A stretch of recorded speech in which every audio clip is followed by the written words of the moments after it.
எங்க சேதாரத்துக்கு மேல கொடுத்தீங்கன்னா உங்க காசை வேஸ்ட் பண்ற மாதிரி தான்.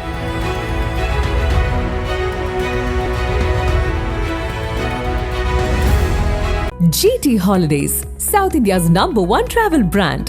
You know you are special when you're with GT Holidays. அது வந்து எல்லைக்கல் தானா அப்படின்றதுனா ஆய்வுப்படுத்தப்படணும். அதெல்லாம் எங்கே நடக்கும்னு சொன்னால் ஹைகோர்ட்டில் அதெல்லாம் நடத்தவே முடியாது. இதுக்கு முழுக்க வந்து ட்ரையல் ப்ரொசீஜர் எங்கே நடக்குன்னா சிவில் கோர்ட்டில் தான் நடக்கணும். திரு அண்ணாமலையாரை பற்றி சிவனை பற்றி அதிகமாக பாடினதே வந்து மாணிக்கவாசகர் தான். சாத்திரம் பல பேசும் சழுக்கர்கான் நீங்கள் கோத்திரமும் குலமும் கொண்டு என்ன செய்ய போகிறீர்கள் அப்படின்னு சொல்லி அப்பர் கேட்டிருக்காரு. ஓரிரை கொள்கை ஏற்றுக்கிற போது அந்த இடத்துல வந்து எனக்கு வந்து தர்கா இருக்குது, தர்காவுக்கு பக்கத்தில் நான் போய் தீபத்தை ஏற்றோன்னு சொல்லுவாங்களா?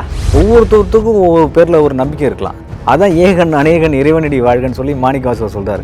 எந்த இடத்துலையுமே வந்து நீ முருகன் கோயிலுக்கு முடி பண்ணிட்டு பாரத் மாதாக்கு ஜெயின்னு சொல்கிறது எந்த விதத்தில் நியாயம்? ஜெய் ஸ்ரீராமன் சொல்கிறீங்க, முருகனுக்கு ஸ்ரீராமனுக்கு என்ன சம்மந்தம் இருக்குது? முருகன் ஒரு ஜாதி மறுப்பு திருமணம் பண்ணவர். தமிழ் சமயம்ன்றது சைவ சமயம். சமயம் தான் சைவமே தவிர உணவு வந்து சுத்த அசைவம்.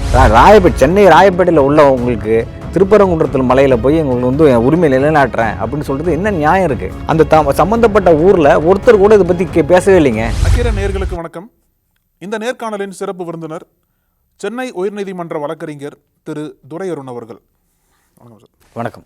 திருப்பரங்குன்றம் நேற்றைய தினம் தமிழகம் முழுக்கவே, இன்ஃபேக்ட் தமிழ்நாட்டையும் தாண்டி இந்தியா முழுக்க பெரிய பேசு பொருளாக மாறி இருக்கு. அந்த ஒரு போராட்டம், அந்த ஒரு கலவரம்னு கூட சொல்கிறாங்க எல்லாம்.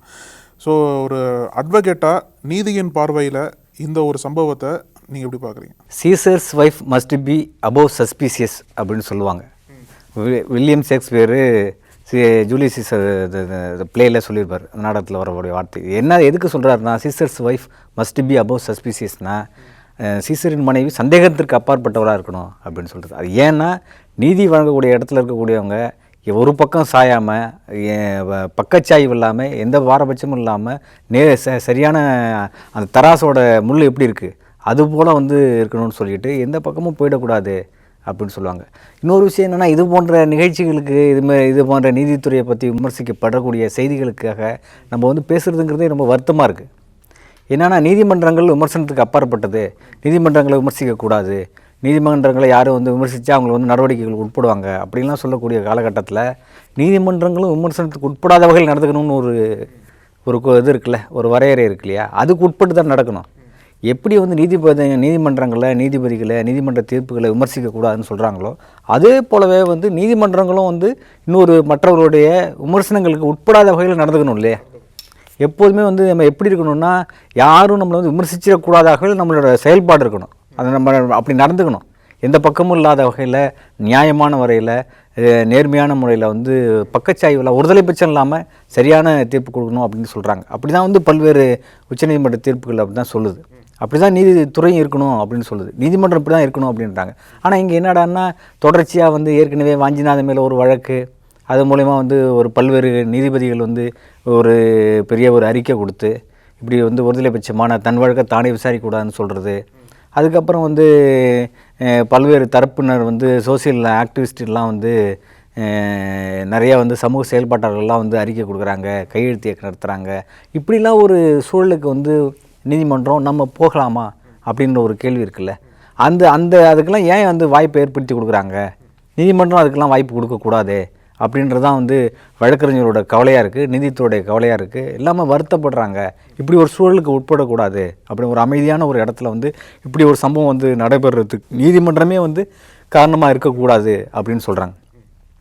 என்னென்னா, இந்த சம்பவத்தை பொறுத்த மட்டும் என்னென்னா, இப்படி வந்து வழக்கை வந்து நீதிமன்ற தீர்ப்புகளை வந்து உடனடியாக வந்து விசாரணைக்கு எடுத்து உடனே தீர்ப்பு கொடுத்து, அதில் வந்து இங்கிலாந்து அங்கே உள்ள நீதிமன்ற தீர்ப்புகள்லாம் ஹவுஸ் ஆஃப் லார்ட்ஸில் உள்ள ஜட்ஜ்மெண்ட்ஸ்லாம் சொல்லி, பல்வேறு உச்சநீதிமன்ற தீர்ப்புகள்லாம் சொல்லி உடனடியாக வந்து அதை வந்து நடைமுறைப்படுத்துங்க அப்படின்னு சொல்கிறதுலாம் வந்து பெரிய கேள்விக்குரியதாக இருக்குது. விவாதத்துக்கு உட்படுத்த வேண்டியதாக இருக்குது. பல தரப்பட்ட மக்கள் இன்றைக்கி வந்து சமூக வலைத்தளங்கள்லாம் பார்த்துக்கிட்டு இருக்காங்க. பல்வேறு தரப்பு மக்கள் வந்து நீதித்துறையை பார்க்குறாங்க, நீதிமன்றத்தை பார்க்குறாங்க, எப்படி நடந்துக்கிறாங்க அப்படின்னு சொல்லி பார்க்குறாங்க. அந்த அவங்களெல்லாம் பேசுகிறதுக்கு, அவங்களெல்லாம் விமர்சிக்கிறதுக்கு ஒரு வாய்ப்பை ஏற்படுத்தக்கூடாது அப்படின்னு சொல்லிட்டு தான் வந்து உச்சநீதிமன்றங்கள் தொடர்ச்சியாக சொல்லிக்கிட்டு இருக்குது. நீதிமன்றன்றது வந்து சரியான முறையில் செயல்படணும், அது வந்து ரோட்டில் போகிறவங்க எது வேணாலும் தவறு பண்ணலாம், யார் வேணாலும் எந்த தவறு வேணாலும் பண்ணலாம், ஆனால் நீதிமன்றம் தவறு பண்ணக்கூடாது அப்படின்ட்டு சொல்கிறாங்க. அந்த கருப்பு அங்கி அணிகிறது, நெக் பேண்ட் அணிகிறதுன்றது வந்து ஏன்னா நீங்கள் எவ்வளோ ஒரு ஐடியாலஜியோடு வரலாம். நீங்கள் வழக்கறிஞராக இருக்கும்போது எந்த அடையாளத்தோடு இருக்கலாம், வழக்கறிஞராக இருக்கும்போது எந்த அரசியலையும் நீங்கள் பின்பற்றலாம், அதுக்காக நீங்கள் போராடலாம், ஃபைட் பண்ணியிருக்கலாம், நீதி பெற்றிருக்கலாம், தீர்ப்புகளை பெற்றுக்கலாம். ஆனால் நீங்கள் நீதிபதியாக மாறின பிறகு எந்த அரசியலுக்கு அப்பாற்பட்டவங்களாக இருக்கக்கூடாது அப்படின்னு சொல்கிறாங்க. இந்த பார் கவுன்சில் என்ன சொன்னதுன்னு பார்த்தீங்கன்னா, சார்னு கூப்பிடுங்க, நீதிபதிகளை சார்னு சொல்லுங்கள் அப்படின்னு சொல்கிறாங்க. ஆனால் வழக்கறிஞர்கள் ஒருபோதும் நீதிபதிகளை சார்னு சொல்கிறதே இல்லை. மைலாடு அப்படின்னு தான் சொல்கிறாங்க, லார்ட்ஷிப் லார்டுன்னு தான் சொல்கிறாங்க. ஏன்னா நீங்கள் வந்து ஒருதலை பட்சமாக நடந்துடக்கூடாது. எப்போது வந்து ஒரு பக்க சாய்வோட இந்த பக்கமும் அந்த பக்கமும் இருந்துடாமல் நேர்மையான முறையில், நியாயமான முறையில் ஒரு தீர்ப்பு கொடுக்கக்கூடிய இடத்துல நீங்கள் இருக்கிறீங்க. நீங்கள் நீதிபதிங்கிறத உங்களை உணர்த்திக்கிட்டே இருக்கிறதுக்காக தான் மயிலாடுன்னு வந்து எல்லா வழக்கறிஞர் சங்கமும் சொல்லுது, வழக்கறிஞர்கள் சொல்லிக்கிட்டு இருக்காங்க. ஆனால் அப்படி இல்லாமல் நான் வந்து ஒருதலை பட்சமாக நடந்துக்கப்பேன் அப்படின்னு சொல்லி நீதிமன்றம் சொல்வது என்பது ஏற்புடையாக இருக்குமா அப்படின்றதான் கேள்வியாக இருக்குது. ரெண்டாவது வந்து என்னென்னு பார்த்தீங்கன்னா, நீங்கள் வந்து ஒருதலை பட்சமாக ஒரு தீர்ப்பு கொடுக்கும்போது அந்த யார் பாதிக்கப்படுறாங்களோ அவங்க கூட வந்து நீதிமன்றத்து மேலே தப்பு இல்லை, சட்டத்து மூலமாக என்ன செய்ய முடியுமோ அதை தான் அவங்க செஞ்சுருக்காங்க. இந்த சட்டம் என்ன சொல்லுதோ, நடைமுறை என்ன சொல்லுதோ, அதன் அடிப்படையில் முன் தீர்ப்புகள் என்ன சொல்லுதோ, பிரசிடெண்ட் வந்து ஜட்ஜ்மெண்ட்ஸ் என்ன சொல்லியிருக்கோ அதன் அடிப்படையில் தீர்ப்பு கொடுக்கப்பட்டிருக்கு அப்படின்ற ஒரு நம்பகத்தன்மையை அவனுக்கு கொடுக்கணும். Justice seems to be done அப்படின்ற done to be done seems to be done அப்படின்னு சொல்கிறாங்க. நீதிமன்ற தீர்ப்புகள் வந்து கொடுக்கறது என்பது கொடுக்கப்பட்டதை விட நீதிமன்ற தீர்ப்பு கொடுத்துருக்கு, நமக்கு நீதி நமக்கு கிடைச்சிருக்குன்ற நம்பிக்கையை வந்து மக்களுக்கு ஏற்படுத்தணும், சம்மந்தப்பட்டவங்களுக்கு ஏற்படுத்தணும் அப்படின்னு சொல்கிறாங்க. ஆனால் அதுக்கு மாறாக இப்படி நடந்துக்கிறதுங்கிறது வந்து வருத்தம் அளிக்கிறது. நம்ம திருப்பரங்குன்றத்தை தொடர்ந்து பார்த்துட்டே வரோம். பாஜகவினரும் சரி, ஹிந்து அமைப்புகளும் சரி, ஏதோ ஒரு வகையில் அங்கே வந்து இந்த வேல் யாத்திரை பண்ணாங்க, முருகன் மாநாடுலாம் பண்ணாங்க. திருப்பரங்குன்றத்தில் அந்த மலையில் தர்காவும் இருக்குது, முருகன் கோவில் இருக்குது, மேலே காசி விஸ்வநாத கோவிலும் இருக்குது. இந்த மாதிரி கம்யூனல் ஹார்மோனி அப்படின்ற ஒரு இடத்துக்கு எடுத்துக்காட்டால் தமிழ்நாட்டில் திருப்பரங்குன்றம் இருக்குது. அதை வந்து இவங்க பாஜகவினர் வந்து வேணும்னே வந்து மதக்கலவரம் பண்ணுற மாதிரி குற்றச்சாட்டுகள் நிறைய அவங்க வைக்கப்படுது. ஆனால் இது வந்து அரசியல் குற்றச்சாட்டுகள் ஒரு பக்கம் இருந்தாலும் கிரவுண்டில் மக்களோ தான் சொல்கிறாங்க. ஆனால் நீதித்துறையில் ஏற்கனவே பல வழக்குகள் போடப்பட்டிருக்கு, இந்த இடத்துல தீபம் ஏற்றணும் அப்படின்ட்டு. ஆனால் அந்த இடத்துல தீபம் ஏற்றக்கூடாதுன்னு சொல்லிட்டு நீதிமன்றம் வந்து ஏற்கனவே பல வழக்குகளை தள்ளுபடி பண்ணியிருக்காங்க. அந்த தள்ளுபடி பண்ண வழக்குகளையும் தாண்டி எதற்காக இப்போ நீதிபதி ஜி.ஆர். சுவாமிநாதன் வந்து ஒரு புதுவிதமான உத்தரவை பிறப்பிச்சிருக்கிறத பார்க்குறீங்க? அதாவது இந்த வழக்குகளை பொறுத்த மட்டும் இது முழுக்க சிவில் வழக்கு. எல்லா ஆவணங்களையும் எல்லா வந்து என்ன டாக்குமெண்ட் இருக்குதோ எல்லாத்தையும் எடுத்து பார்த்து அதெல்லாம் வந்து ஆய்வுக்கு உட்படுத்தி இதில் உண்மையிலேயே சரியானதா இல்லையா அப்படின்னு சொல்லிட்டு எல்லாத்தையும் ரெஜிஸ்டர்லேருந்து மூலப்பத்திரத்துலேருந்து எல்லாத்தையும் பார்த்து சரியான முறையில் வந்து யாருக்கு இந்த ஏற்கனவே என்ன நடைமுறை இருந்துச்சு, அந்த இடம் என்னவா இருந்துச்சு, அது வந்து எல்லைக்கல் தானா அப்படின்றதுனா ஆய்வுப்படுத்தப்படணும். அதெல்லாம் எங்கே நடக்கணும்னு சொன்னால் ஹைகோர்ட்டில் இதெல்லாம் நடத்தவே முடியாது. இதுக்கு முழுக்க வந்து ட்ரையல் ப்ரொசீஜர் எங்கே நடக்கணும்னா சிவில் கோர்ட்டில் தான் நடக்கணும். சிவில் வழக்கு சிவில் நீதிமன்றத்தை அணுக வேண்டிய ஒரு வழக்கை உயர்நீதிமன்றத்தில் நடத்துறதுங்கிறது எப்படி ஏற்புடையதாக இருக்கும் அப்படின்ற ஒரு கேள்வியை இன்றைக்கி வழக்கறிஞர்கள், சமூக செயல்பாட்டாளர்கள் எல்லாரும் கேட்டுக்கிட்டு இருக்காங்க. இப்போது வந்து முன்னாடி மாதிரி வந்து வெறும் பத்திரிகைகள் மட்டும்தான் விமர்சிக்கக்கூடிய காலமாக இருந்துச்சு 20 ஆண்டுகளுக்கு முன்னாடி. இப்போ சமூக வலைத்தளங்களும் பெரிய ரோல் பண்ணுறாங்க. எல்லா இந்த யூடியூப் சேனல்லாம் வந்து போச்சு. ஏகப்பட்ட பேர் வந்து எதையும் வந்து கேள்விக்கு உட்படுத்தக்கூடிய காலகட்டத்தில் இருக்கும்போது இதையெல்லாம் நீதிமன்றம் பார்க்கணும் இல்லையா? எடுத்த உடனே யார் வழக்கு போட்டாலும் அந்த வழக்கை வந்து நீதிமன்றம் வந்து எடுத்துக்கலாமா அப்படின்ற ஒரு கேள்வி இருக்குது. அந்த கட்டத்தில் வந்து இது வந்து முழுக்க சிவில் வழக்கு, சிவில் நீதிமன்றத்தை தான் அனுப்பியிருக்கணும். இந்த வழக்கை வந்து நீதிமன்றங்கள் ஏற்கனவே விசாரித்த போது வெள்ளக்காரங்காலத்துலேயே இந்த வழக்கு விசாரிக்கப்பட்டதாக சொல்கிறாங்க. அப்படி வழக்கு விசாரிக்கப்பட்ட போது அந்த இடத்துல வந்து ஏற்கனவே என்ன நடைமுறை இருந்துச்சோ அந்த நடைமுறைக்கு உட்பட்டு செயல்படுத்த அனுமதிச்சிட்டாங்க. ஆனால் அதுக்கு மாறாக வந்து இப்போ வந்து இப்படி வந்து சொல்கிறதுங்கிறது வந்து ஏற்புடையதாக இருக்காது. இன்னொரு விஷயம் நீங்கள் கேட்டீங்க, பாரதிய ஜனதா கட்சி இப்படி பிரச்சனை பண்ணுதா அப்படின்னு சொல்கிறாங்க. இந்த திரு அண்ணாமலையாரை பற்றி, சிவனை பற்றி அதிகமாக பாடினதே வந்து மாணிக்கவாசகர் தான். அவர் எந்த இடத்துலையும் தீபத்தை பற்றி தனியாலாம் எங்கேயும் பாடலாம் இல்லை. அவர் என்ன சொல்கிறாருன்னா, இன்றைக்கி நிறைய பாடல்கள் தீர்ப்புகளில் வந்து சொல்லப்பட்டிருக்கு, அந்த பரணியில் இருக்க குன்று அப்படின்லாம் சொல்லப்பட்டிருக்கு. ஆனால் மாணிக்கவாசகர் என்ன சொல்கிறாருன்னா, அவர் சமூக நல்லிணக்கத்தை பற்றி பேசப்பட்டது தான் வந்து தமிழ் இலக்கியங்கள், பக்தி இலக்கியங்களாக இருந்தாலும் சரி, சங்க இலக்கியமாக இருந்தாலும் சரி, சமூக நல்லிணக்கத்தை தான் பற்றி பேசியிருக்கு. எந்த இடத்துலையும் வந்து இரு தரப்புக்கு இடையே பிரச்சனை வேணும் அப்படின்னு சொல்லலை. சாத்திரம் பல பேசும் சழுக்கர்கான் நீங்கள் கோத்திரமும் குலமும் கொண்டு என்ன செய்ய போகிறீர்கள் அப்படின்னு சொல்லி அப்பர் கேட்டிருக்காரு. சாதி குலம் பிறப்பு என்னும் சுழியில் சிக்காதீர்கள்னு சொல்லி மாணிக்கவாசகர் பேசியிருக்காரு. ஆனால் இதே இந்த அண்ணாமலையாரை புகழ்ந்து பாடின, சிவனை புகழ்ந்து பாடின, முருகனை புகழ்ந்து பாடின இந்த திருவாசகத்தில் என்ன பாடப்பட்டிருக்குன்னா, ஏகன் அநேகன் இறைவனடி வாழ்க அப்படின்னு இருக்காங்க. நமச்சிவாயம் வாழ்க, நாதன்தான் வாழ்க, இமைப்பொழுதும் என்னெஞ்சில் நீங்காதான் தாழ் வாழ்க, கோகழி ஆண்ட குறுமனிதன் தாழ் வாழ்க, ஆகமம் ஆகி நின்ற அன்னைப்பான் தாழ்க தாழ்வாழ்க, ஏகன் அநேகன் இறைவனடி தாழ்வாழ்க, இறைவனடி வாழ்க அப்படின்னு சொல்லுது. ஏகன் அநேகன் இறைவனடி வாழ்கன்னு என்னென்னா, இங்கே அவனுக்கு பேர் சிவன், மற்ற நாட்டில் வேறு பேரில் இருக்கிறான் அப்படின்னு சொல்கிறாங்க. இங்கே வந்து அவனுக்கு பேர் சிவன், தென்னாட்டில் தமிழ்நாட்டில் அவனுக்கு பேர் சிவன். ஓரிரை கொள்கையை பேசுது தமிழ் சமயம், சைவ சமயம் ஓரிரை கொள்கையை பேசுது. இங்கே அவனுக்கு பேர் சிவன், தமிழ்நாட்டில் அவனுக்கு பேர் சிவன், ஐரோப்பாவில் அவனுக்கு பேர் வந்து ஜீசஸ் கிரைஸ்ட், வந்து அரபு நாடுகளில் அவருக்கு பேர் வந்து அல்லாஹ். இப்படி ஓரிரை கொள்கை ஏற்றுக்கிறவுடைய ஒரு நபர் வந்து அந்த இடத்துல வந்து எனக்கு வந்து தர்கா இருக்குது, தர்காவுக்கு பக்கத்தில் நான் போய் தீபத்தை ஏற்றுவேன்னு சொல்லுவாங்களா? ஓரிரை ஏற்றுக்கொள்ளவங்க வந்து சமய நல்லிணக்கத்தான் பேசுவாங்களே தவிர யாரும் வந்து சண்டை போட்டுக்க மாட்டாங்க. ஒவ்வொருத்தருக்கும் ஒவ்வொரு பேரில் ஒரு நம்பிக்கை இருக்கலாம். அதான் ஏகன் அநேகன் இறைவனடி வாழ்கன்னு சொல்லி மாணிக்கவாசகர் சொல்கிறார். எந்த இடத்துலையுமே வந்து நீ முருகன் கோயிலுக்கு முன்னாடி பண்ணிட்டு பாரத் மாதாக்கு ஜெயின்னு சொல்கிறது எந்த விதத்தில் நியாயம்? முருகன் கோவிலில் முருகன் கோவிலுக்கு முருகன்ற பேர் வச்சுருக்காங்களா? முருகன்ற பேரை அவங்க மாற்றிட்டாங்க. முருகன்ற பேரை வந்து தர்பரணேச சுவாமின்னு வச்சுருக்காங்க, சுப்பிரமணிய சுவாமின்னு வச்சுருக்காங்க. இன்னும் வந்து எல்லாம் வந்து நீங்கள் வந்து சமஸ்கிருத பேரில் மாற்றிட்டீங்க. எந்த கோயிலுக்குமே முருகன்ற பேரில், முருகன் கோயில்னு முருகன் கோயிலுக்கு பேர் முதல்ல இருக்குதா? திருப்பரங்குன்றம் முருகன் கோயில்னு சொல்கிறாங்க இல்லையா, அது வேறு பேர் வச்சு இவங்க வந்து சொல்லிகிட்டு இருக்காங்க. திருச்செந்தூர் முருகன் கோயிலுக்கு முருகனுக்கு ஒரு பேர் இருக்குது. திருப்பூர் முருகன் கோயிலுக்கு வந்து முருகன் கோயில் பேர் இருக்குது இல்லையே. வேறு பேரில் அவங்க வந்து சமஸ்கிருத சொல்ல பயன்படுத்தி அந்த கோயிலை அழைச்சிட்டு இருக்காங்க.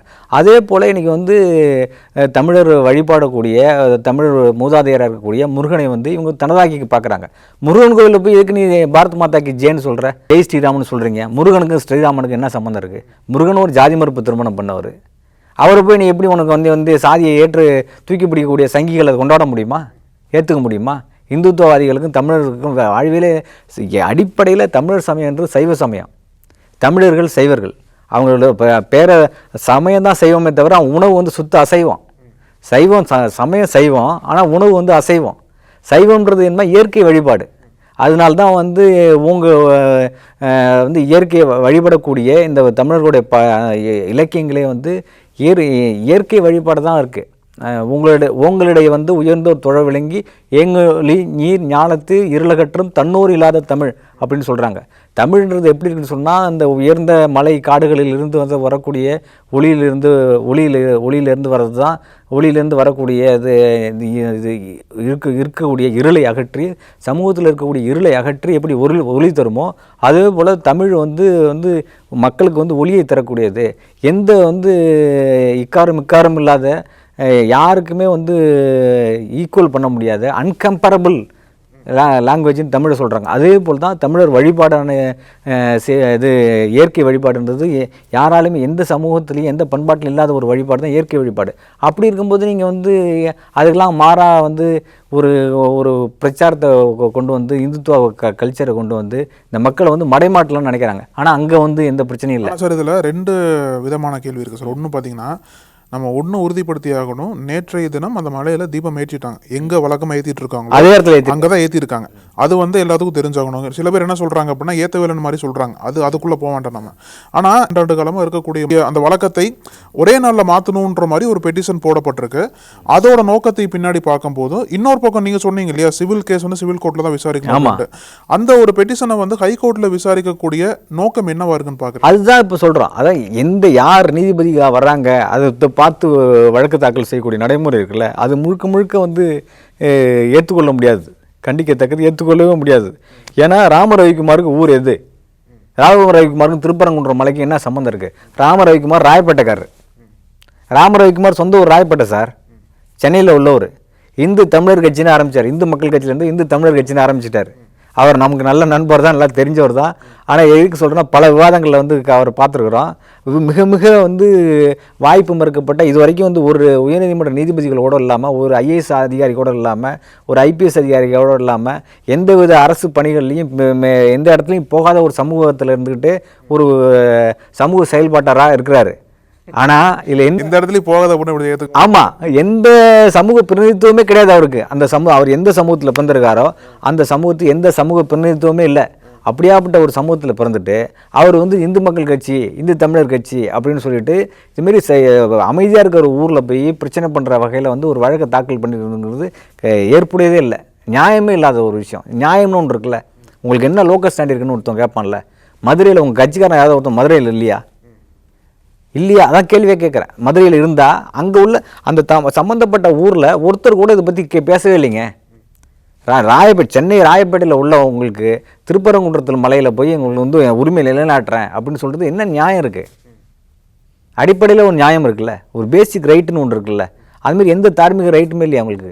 லோக்கல் ஸ்டாண்டின்னு ஒன்று கேட்பாங்களே, உங்களுக்கு என்ன லோக்கல் ஸ்டாண்டி இருக்குது அப்படின்னு சொல்லி கேட்பாங்களே. தார்மீக உரிமையே இல்லாமல் நீங்கள் போய் வந்து சென்னையிலேருந்து போய் வந்து திருப்பரங்குன்றத்தில் கலவரத்தை ஏற்படுத்துகிற நோக்கத்திலே நீங்கள் வந்து வழக்கு தாக்கல் பண்ணுறது வந்து எந்த விதத்தில் சரியாக இருக்கும்? அது சரி, அதுதான் இதுதான் வந்து என்ன சொல்கிறாங்கன்னா வந்து ஏற்கனவே வந்து இன்றைக்கி நேற்று இல்லை, 2000 வருஷத்துக்கு முன்னாடியே சொல்லிட்டாரு. சமன் செய்து சீர்தூக்கும் கோல் போல் அமைந்தொருபால் கோடாமை சான்றோருக்கு அணி அப்படின்னு சொல்லியிருக்காரு. சமன் செய்து சீர்தூக்கும் கோல் போல் அமைந்தொருபால் கோடாமை சான்றோருக்கு அணின்னா ஒரு பக்கம் நடுநிலைமை தவறாமல் இருக்கணும் அப்படின்னு சொல்லி 2000 வருஷத்துக்கு முன்னாடி வள்ளுவர் சொல்லிட்டார். ஒரு நீதிமன்றம் எப்படி இருக்கும்? நடுநிலைமை தவறக்கூடாது, நடுவு நிலைமை தவறாமல் இருப்பது தான் நீதித்துறையோட வேலை, நீதிமன்றத்தோட வேலை அப்படின்னு சொல்லி 2000 வருஷத்துக்கு முன்னாடி வள்ளுவர் சொல்லிட்டார். ஆனால் அதையெல்லாம் நீதிமன்றங்கள் நடைமுறைப்படுத்தணும்ல, பின்பற்றணும்ல, கடைபிடிக்கணும்ல. அதுதான் வந்து நீதித்துறையில் இன்றைக்கி உள்ள வழக்கறிஞர்கள்லாம் வருத்தப்படுறாங்க. இப்படி ஒரு சிக்கலுக்கு வந்து நீதிமன்றங்கள் வந்து ஆட்படுறது, தொடர்ந்து சர்ச்சைக்குள்ளாகிறது, அதுக்கப்புறம் பேசு பொருளாகிறது. இதை வந்து விளம்பரத்துக்கு வந்து ஒரு அரசு அதிகாரிகளோ, ஒரு கலெக்டரோ, ஒரு தாசில்தாரோ, ஒரு பிடிஓவோ, ஆர்டிஓவோ வந்து விளம்பரத்துக்கு ஒரு செயலை செய்யலாம். நாம் வந்து கலெக்டராக இருக்கோம், நம்ம வந்து எஸ்பியாக இருக்கோம், கமிஷனராக இருக்கும் அப்படின்னு சொல்லிட்டு அந்த பெருமையை அடைஞ்சிக்கிட்டு அந்த பெருமையின் மூலமாக யாராவது வந்து ஒரு விளம்பரத்துக்கு ஒரு வேலையை செய்யலாம். ஆனால் நீதிபதிகள் அதுமாதிரி நீதிமன்றம் அதுமாதிரி செய்ய மாட்டாங்க. நீதிமன்றம் அதுமாதிரி செய்யக்கூடாது, நீதிமன்றம் அதுமாதிரி செய்யாது. ஏன்னு கேட்டிங்கன்னா இவங்க என்ன செய்கிறாங்க, நம்ம வந்து நீதிபதியாக இருக்கிற நீதிமன்றத்தில் நீதிபதியாக இருக்கிறவங்க வந்து யாருக்கும் எந்த சார்பு இல்லாமல் நியாயமான முறையில் சரியான முறையில் ஒரு தீர்வு கொடுக்கணும், ஒரு தீர்ப்பை கொடுக்கணும் அப்படின்ற அடிப்படையில் தான் நீதிமன்றம் இயங்கணும். அதுக்கு மாறாக இயங்குறது வந்து வியப்புக்குரியதாக இருக்குது, ஆச்சரியக்குரியதாக இருக்குது. மக்கள் வந்து நீதித்துறையில் இருக்கக்கூடிய வழக்கறிஞர் பெருமக்கள்லாம் வருத்தப்படுறாங்க. இப்போ நீங்கள் சொன்னது போலயே அந்த வழக்கு அந்த மனுவை போட்ட ரவிக்குமாருக்கு வந்து அவருக்கும் இந்த ஊருக்கு சம்மந்தம் இல்லைன்ற மாதிரி சொல்கிறீங்க, திருப்பரங்குன்றம் அவருக்கும். அப்பேற்பட்ட நபருக்கு எதற்காண்டி ஒரு உயர்நீதிமன்ற நீதிபதியை வந்து பாதுகாப்புக்கு மத்திய தொழில் பாதுகாப்பு படை எதற்காக அனுப்பணும்? ஏன்னா அவரோட உரிமையை அவர் கேட்கறது வந்து அந்த படி தானே போகணும். அதை தான் நீதிமன்றம் வந்து உத்தரவு கொடுத்துருக்காங்க. அந்த உத்தரவை செயல்படுத்த வேண்டிய கடமை தமிழக அரசுக்கு இருக்குல்ல. தமிழக அரசு செயல்படுத்தலைன்னு சொல்ல போய் தான் அவங்க வந்து சிஏஎஸ்எஃபோட பாதுகாப்போடு அனுப்பி நீங்கள் போய் மேலே போய் தீபத்தை எதுக்குன்ற மாதிரி உத்தரவு கொடுத்தாங்க. சிஎஸ்எஃப் வந்து எதுக்கு இப்போ தமிழ்நாட்டில் வந்து சிஎஸ்எஃப் பாதுகாப்பு எதுக்கு அமைக்கப்பட்டிருக்கு அப்படின்னு சொல்லி பார்த்தீங்கன்னா, உயர்நீதிமன்றத்தில் த்ரெட் இருக்குது, பாம் த்ரெட் இருக்குது அப்படின்னு சொல்லிட்டு தான் என்ன பண்ணாங்க, சிஎஸ்எஃப் ப்ரொடெக்ஷன் வேணும், நிறைய தொடர்ச்சியான அச்சுறுத்தல்லாம் இருக்குது அப்படின்லாம் சொன்னாங்க. அது வந்து சிஎஸ்எஃப் அமைக்கப்பட்டதில் வந்து பெரிய தொடர் போராட்டங்கள் நடந்துக்கிட்டு இருக்குது. சிஎஸ்எஃப் அமைக்கப்பட்டதே தப்பு அப்படின்னு சொல்லிட்டு இருக்காங்க, அது தவறு. சிஎஸ்எஃப் அமைக்கப்பட்டது மத்திய தொழில் பாதுகாப்பு படை அமைக்கப்பட்டது தவறு அப்படின்னு சொல்கிறாங்க. இது வந்து யாரோட பணம்? சிஎஸ்எஃப் கொடுக்கப்பட்டதுன்னா சென்ட்ரல் கவர்மெண்ட்டாக பணம் கொடுக்குறான். சிஎஸ்எஃப்க்கு அமைக்கப்பட்டது மாதம் வந்து தமிழ்நாடு அரசு கொடுத்துட்ருக்கு சார். பல லட்சக்கணக்கான பணத்தை வந்து தமிழ்நாடு அரசு ஒவ்வொரு ஆண்டும் பணத்தை கொடுத்துக்கிட்டு இருக்கு. தமிழ்நாடு அரசு செலவு பண்ணி இந்த சிஎஸ்எஃப் தமிழ்நாட்டில் அமைச்சிருக்கு இல்லையா, இது வந்து சென்ட்ரல் கவர்மெண்ட் அமைக்கல. கோர்ட்டு வந்து இப்போ அவங்கள அமைக்க சொல்லி உத்தரவு போட்டு அதன் அடிப்படையில் தமிழ்நாடு அரசு வந்து அவங்கள வந்து நியமிக்கிறதுக்கு போதுமான நிதியை ஒதுக்காதனால தான் அவங்க லேட்டாக அமைச்சாங்க. அதுக்கப்புறம் வந்து உயர்நீதிமன்ற தலைமை நீதிபதி என்ன பண்ணார், 2014 அவங்களுக்கு 2016 அவங்களுக்கு கண்டிப்பாக நீங்கள் வந்து பணத்தை ஒதுக்குங்கன்னு சொன்னதுக்கப்புறம் தான் சிஎஸ்எஃப் அமைக்கப்பட்டது. அது வந்து உயர்நீதிமன்றத்தோட பாதுகாப்புக்கு. அது வந்து ஒன்றும் கோர்ட் ஆர்டர் வந்து உத்தரவு நடைமுறைப்படுத்துறதுக்காக நீங்கள் வந்து அனுப்ப முடியாது. நாளைக்கு ஒரு இடத்த வந்து ஆக்கிரமம் பண்ணி வச்சுருக்காங்க, அந்த இடத்த வந்து ஆக்கிரமிப்பாளர் விட மாட்டுறாங்க, போலீஸ் வந்து ஒன்றும் பண்ண முடியலன்றனால சிஎஸ்எஃப் அனுப்பி அந்த இடத்த இருந்து ஆக்கிரமிப்பாளர்களை அகற்ற சொல்ல முடியுமா? ரோடு போட முடியாமல் சிக்கல் இருக்குது. அங்கே வந்து ஒரு வீடு இல்லாமல் ஒருத்தன் நிற்கிறான், அந்த இடத்துல வந்து போராட்டம் நடந்துக்கிட்டு இருக்குது. அங்கே போய் வந்து நீங்கள் இப்போ ஸ்டேட் போலீஸ் சரியில்லை, சிஎஸ்எஃப் அனுப்பிச்சு அவங்களாம் அடித்து வரட்டிட்டு ரோடை போட்டுருவாங்கன்னு சொல்ல முடியுமா? பண்ண முடியாதுல்ல. சிஎஸ்எஃப் வந்து நீங்கள் வந்து அரசு நிர்வாகம் இருக்குது, அந்த அரசு நிர்வாகத்தை வந்து அச்சுறுத்துறவங்கள ஒரு ரைவல் பார்ட்டியாக வந்து சிஎஸ்எஃப் அனுப்புறது வந்து எந்த விதத்தில் நியாயம்? ஒரு அரசியலமைப்பு நடைமுறை இருக்குது, அரசியலமைப்பு நிர்வாகத்தையே வந்து சீர்குலைக்கிறதா ஆகிடாதா? சிஎஸ்எஃப் அனுப்புறது. அப்போ அந்த வழக்கில் வந்து எங்கெங்கெல்லாம் நீதிமன்றம் சார்பில் வந்து எங்கெல்லாம் வந்து கொஞ்சம் தவறாக நடந்துக்கிறத பார்க்குறீங்க? ப்ரீமெச்சூராக வந்து கண்டெம்ட் எடுத்தது இருக்கு இல்லையா, ஒரு எப்போதுமே வந்து டைம் பவுண்டுன்னு ஒன்று இருக்குது சார். நீங்கள் வந்து இந்த நேரத்துக்குள்ளே இப்போ வந்து அந்த ஹை பவர் லைன் போடுறாங்க, transmission high power electricity line போடுறாங்க, அதனால் வந்து வீடெலாம் பாதிக்கப்படையுது, அந்த இடத்த வந்து அப்புறப்படுத்துங்கன்னு சொல்கிறாங்க. 2 வாரத்துக்குள்ளே அப்புறப்படுத்துங்கன்னு சொல்கிறாங்க. அது எப்போ 2 வாரம் முடியும்? 2 வாரம் முடிஞ்ச பிறகு தானே வந்து அப்புறப்படுத்துனானா பண்ணலையான்னு தெரியும். நீங்கள் எப்படி 3 மணிக்கே வந்து கண்டெம்ட் எடுக்க முடியும்? 5 மணிக்கே எப்படி கண்டெம்ட் எடுக்க முடியும்? நோட்டீஸே கொடுக்காம கண்டெம்ட் எடுத்ததா சொல்கிறாங்களே சார், அப்படி தானே சார்? அதான் அது ப்ரீமெச்சூர் இல்லையா? எப்போதுமே ஒரு சம்பவம் நடந்து முடிஞ்சுது, whether the have complied the order or not அப்படின்றது எப்படி when will you come to know whether the order is complied or நாட்னு? அந்த சம்பவம் முடிஞ்ச பிறகு தானே, அந்த நிகழ்வு முடிஞ்ச பிறகு தானே. அதுக்கு முன்னாடியே ஒரு வந்து நீங்கள் வந்து ப்ரீ டிட்டர்மினேஷனாக நாங்கள் வந்து இந்த அவங்க வந்து they are going to be they have no intention to full comply the order அப்படின்னு சொல்லிட்டு அவங்களுக்கு வந்து தேர் நோ இன்டென்ஷன் அப்படின்னு சொல்லிட்டு நீங்கள் முன்கூட்டியே வந்து ஒரு ப்ரீ டிட்டர்மினேஷனாக ஒரு வந்து முடிவு எடுத்துகிட்டு ஒரு டிசைட் பண்ணிவிட்டு வந்து கண்டெம்ட் எடுக்கிறதுன்றது சரியில்லை அப்படின்னு சொல்கிறாங்க. நீதிமன்றங்கள் அந்த மாதிரி ஒரு நடவடிக்கை இதுதான் விமர்சனத்துக்கு உட்படுத்தக்கூடாது. நீதிமன்றங்களை யாரும் விமர்சிக்கப்படக்கூடாது அப்படின்ற சொல்லக்கூடிய காலகட்டத்தில், நீதிமன்றத்தை யாரும் விமர்சிக்கக்கூடாதுயா, நீதிமன்றம் விமர்சனங்களுக்கு அப்பாற்பட்டதுன்னு சொல்லக்கூடிய காலகட்டத்தில் நீதிமன்றங்கள் யாரும் விமர்சிக்காத வகையில் நடந்துக்கணும் அப்படின்னு ஒரு வரையறை இருக்குல்ல, அந்த வரையறைக்கு உட்பட்டு தான் நடக்கணும். எப்போதுமே செல்ஃப் ரெஸ்ட்ரிக்ட் ஒன்று உண்டு சார். நீதித்துறைக்கு செல்ஃப் ரெஸ்ட்ரெயின்ட் இருக்குது, செல்ஃப் ரெஸ்ட்ரிக்ட் இருக்குது. இந்த ரெஸ்ட்ரெயின்ட்னு என்னென்னா சுய கட்டுப்பாடு. அந்த சுய கட்டுப்பாடு நீதித்துறைக்கு எப்போதுமே உண்டு. அந்த சுய கட்டுப்பாட்டோடு தான் நடந்துக்கணும். இந்த சம்பவங்களெல்லாம் இல்லை அப்படின்னு சொல்லி பலர் விமர்சிக்கிறாங்க. அந்த விமர்சனத்துக்கு போயிருக்கக்கூடாதே அப்படின்றது தான் இன்றைக்கி வந்து வழக்கறிஞரோட கவலையாக இருக்குது. இப்போ வந்து திருப்பரங்குன்றம் வந்து லா அண்ட் ஆர்டர் இஷ்யூ, அதை தொடர்ந்து 144 போட்டிருக்காங்க, அங்கே உத்தரவு என்பது அமலில் இருக்குது, தொடர்ந்து கண்காணிக்கப்பட்டு இருக்காங்க, போலீஸ்காரங்களாம் குவிக்கப்பட்டிருக்காங்க அங்கே. இப்போ இதை வந்து தமிழ்நாடு அரசு மூலிமா அங்கே ஒரு உத்தரவை போட்டிருக்காங்க. ஆனால் அதே தமிழ்நாடு அரசு வந்து கோர்ட்டில் இன்றைக்கி ஒரு பெட்டிஷன் போட்டிருக்காங்க. அதாவது நேத்திக்கு அந்த சுவாமிநாதனுக்கு உத்தரவு அகைன்ஸ்டாக ஒரு வழக்கு போட்டிருக்காங்க. அந்த வழக்கு வந்து எப்படி செல்லுபடி ஆகும்னு பார்க்குறீங்க? என்னென்ன கோணங்கள் அது போகும்னு பார்க்குறீங்க அந்த வழக்கு? அதாவது என்னென்னா, இந்த கண்டெம்ட் அப்படின்னு சொல்லி கண்டெம்ட் எடுத்துப்பட்டது. கண்டெம்ட் வழக்கில் வந்து அந்த நபரையே வந்து யார் அந்த சம்மந்தப்பட்ட நபரையே மனுதாரரையே வந்து நீங்கள் போய் வந்து அங்கே போய் கார்த்திகை தீபத்தை ஏற்றுங்க, light the lamp, light the Karthigai Deepam at Thiruparankundram சொல்லி ஆர்டரில் இருக்குது. அது வந்து வித் அசோசியேட்ஸ்னு சொல்லியிருக்காங்க. அந்த அசோசியேட்லாம் யார்? அசோசியேட் 10 பேராக போனாங்க. 100கணக்கான பேர் போய் அங்கே போய் போலீஸ்க்கு மேலே வந்து பேரிகார்டெலாம் எடுத்து வீசான். ஒரு போலீஸ் வந்து தலையில் அடிபட்டு அவருக்கு மூக்கு உடைஞ்சி போய் நீங்கள் வந்து மருத்துவமனையில் அட்மிட் ஆகிருக்காரு, ஹாஸ்பிட்டலில் அட்மிட் பண்ணியிருக்காங்க. என்னென்னா இது மாதிரி ஒரு சம்பவங்கள் நடந்துடக்கூடாதுன்னு சொல்லிட்டு தான் காவல்துறை அரசு ஒரு முன்னெச்சரிக்கை நடவடிக்கை எடுத்திருக்காங்க. இப்போ 144 போட்டிருக்காங்க. ஏன் இந்த ஆர்டரை இம்ப்ளிமெண்ட் பண்ணக்கூடாது அப்படின்னு சொன்னால், ஏற்கனவே வந்து அமித்ஷா வந்து ஒரு உத்தரவு இதில் வந்து சபரிமலை கோயிலில் என்ன சொன்னார்னா, சபரிமலை கோயிலில் வந்து பெண்கள்லாம் வந்து இதுக்கு போனோம், அது பேர் என்ன, கருவறைக்கு போகணும்னு சொல்லி உச்சநீதிமன்றம் தீர்ப்பு கொடுக்குது. ஆனால் அந்த தீர்ப்பை வந்து நடைமுறைப்படுத்த முடியல. அந்த நடைமுறைப்படுத்த முடியல நேரத்தில் என்ன சொல்கிறாங்கன்னா, இந்த உச்சநீதிமன்ற தீர்ப்பில் நடைமுறைப்படுத்தாத வகையில் வந்து உச்சநீதிமன்ற தீர்ப்பை வந்து நடைமுறைப்படுத்தாத தீர்ப்புகளை வந்து நடைமுறைப்படுத்த முடியாத தீர்ப்புகளை வந்து உச்சநீதிமன்றம் வழங்குறதை நிறுத்தணும் அப்படின்னு சொல்கிறாரு. Court should desist from pronouncing verdicts that cannot be implemented அப்படின்றாரு. நிறைவேற்ற முடியாத தீர்ப்புகளை வழங்குவதை நீதிமன்றங்கள் தவிர்க்க வேண்டும் அப்படின்னு அமித்ஷா சொல்கிறார். அதே தீர்ப்பு இந்த கேஸில் வந்து அப்ளிகபிள் ஆகாதா?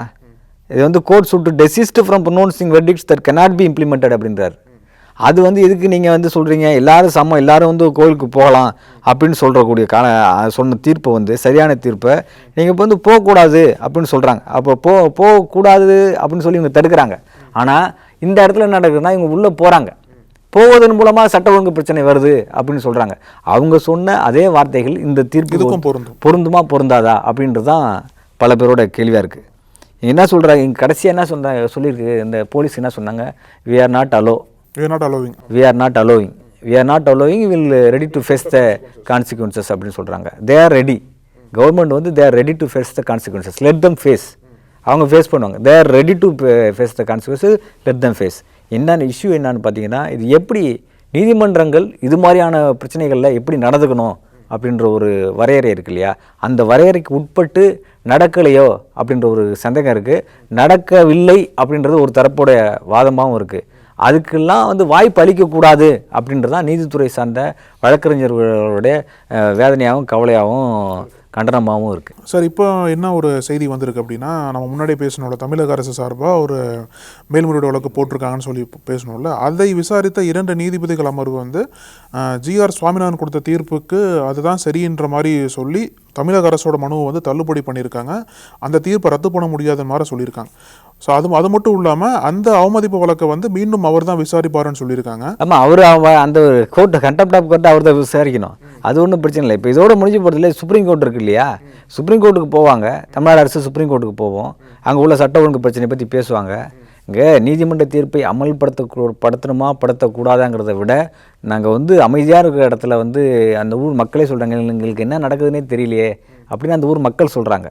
அப்படி இருக்கும்போது அந்த மக்களோட நலனை தானே பார்ப்பாங்க அரசு, அதை தானே பார்க்க முடியும். இது வந்து அமித்ஷா சொன்னது தான் நானும் சொல்கிறேன்.